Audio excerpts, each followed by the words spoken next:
النهارده حققت لك المعادله الصعبه انك بتشوف فيو البحر من هنا، ومن هنا بتشوف حمام السباحه.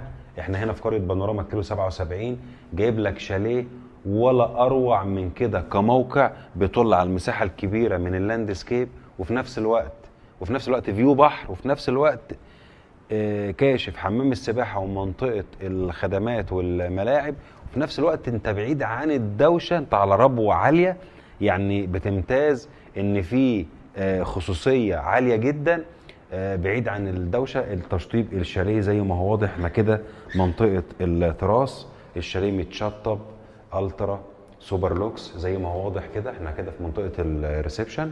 تعال نجيب كافه التفاصيل مع بعض.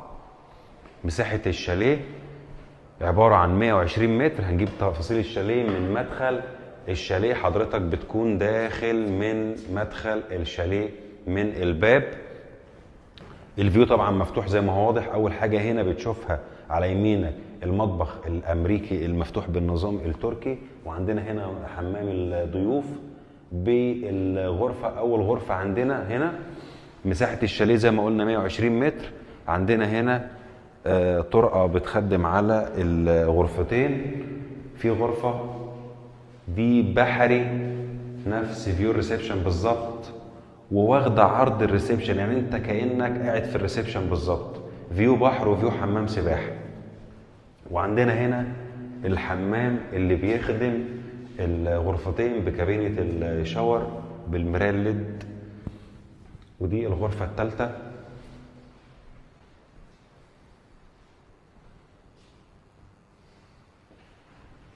كده جبنا لحضراتكم كافة تفاصيل الشاليه. الشاليه مساحته عبارة عن 120 متر، 3 غرف نوم و2 حمام.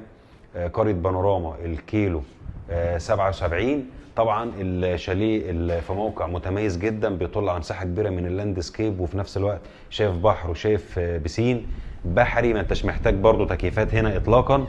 هنا نظام الملكية عقد مسجل شهر عقاري، بتنقل من خلال الشهر العقاري. بالنسبه للصيانه السنويه بتدفع رسوم صيانه سنويه 5000.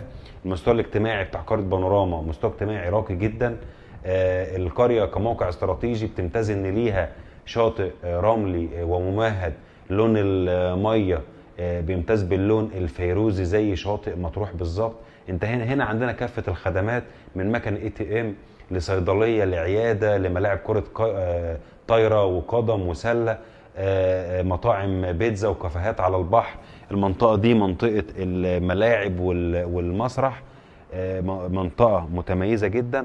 لو حضرتك مهتم بأي حاجة خاصة بالتفاصيل، عاملين عرض في خلال شهر رمضان انك تدفع 25% وتستلم استلام فوري. الشاليه زي ما حضراتكم شايفين جاهز على الفرش مباشرة، و75% على سنة.